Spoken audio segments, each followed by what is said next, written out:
The South is awesome. If you're hoping to lose weight on your mission, that probably won't happen if you go to the South. At the end of our missions, our mission president would ask us how much weight gain we experienced, and the average weight gain was 30 pounds. So I heartily suggest getting slacks if you're an elder that have the elastic bands in them, and that definitely came in handy because depending on whether I was in a car or on a bike, my weight fluctuated. But probably my favorite Southern food was Southern banana pudding. So good. It's so good. And they deep fry everything, so everything's better when it's deep fried. Lots of fried chicken. I hardly ate any beef on my mission, but lots of chicken and everything.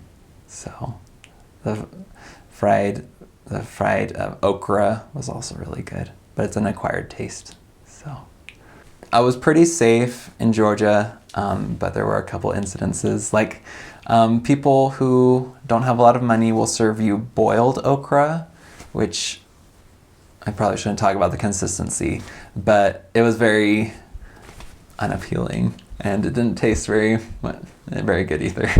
So boiled okra, chitlins, which are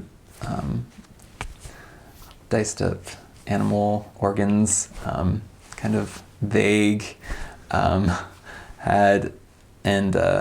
chicken gizzards, and just organs that you typically wouldn't eat, but nothing like super gross. Just, I know other missionaries really struggle to eat those things, but, I didn't think they were that bad. We weren't put in too many compromising situations. You would just follow the Spirit, and a lot of people, especially in low economic status, really respect the missionaries. Like, you do not mess with the Jesus people.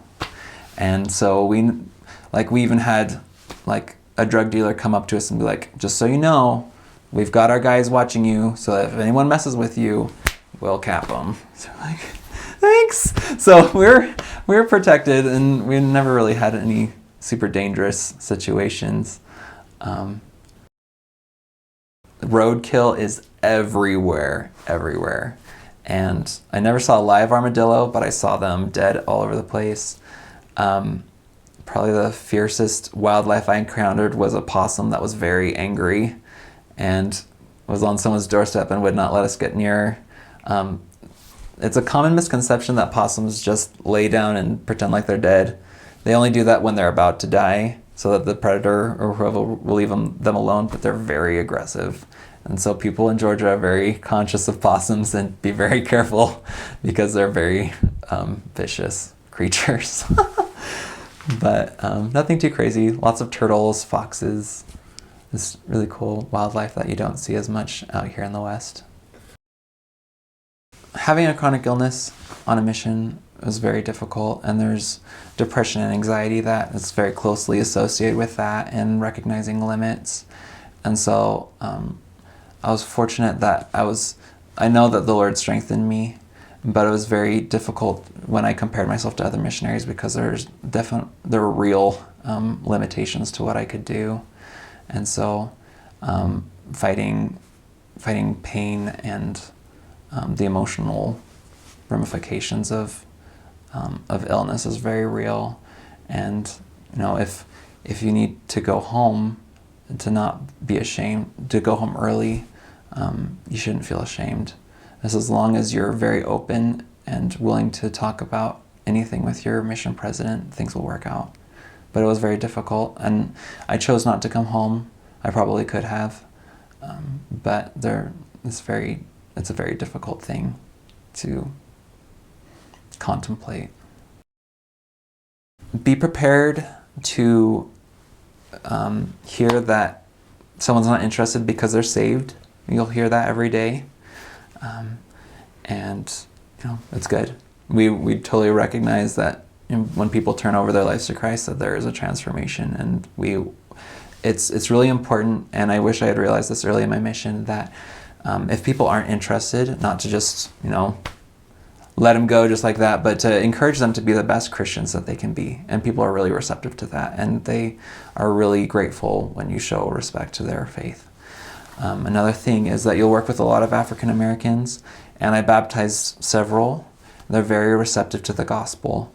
They need help to feel welcome, because while there are many saints that are African American in Georgia in general, they have a hard time staying active because there are so few of them, and they feel kind of ostracized sometimes. So be very aware of their needs, and be attentive to what things that will help them to feel more welcome.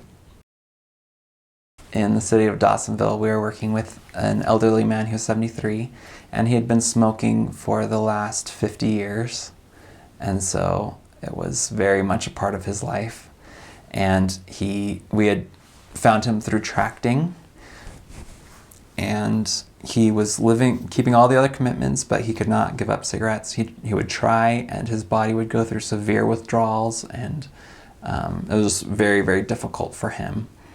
And I was desperate because it was getting to the point where we would have to drop him and stop teaching him because he wasn't progressing anymore. And so we were about to give him what was called the drop talk, which was just explaining that, we're going to give you some space now. But before we went, I said a prayer that he would get sick, and that the doctor would tell him that he had to quit smoking. And that may be a little bit harsh. So, but I said that prayer in sincerity. And when we went to tell him that we wouldn't be able to teach him anymore if he didn't start progressing, he told us that he had developed bronchitis, and it was severe enough that his doctor told him that if he didn't stop smoking, that he would die. And that gave him the motivation he needed to quit smoking, and then we baptized him. So sometimes there are hard prayers and hard situations, and the Lord will work with you in getting things accomplished.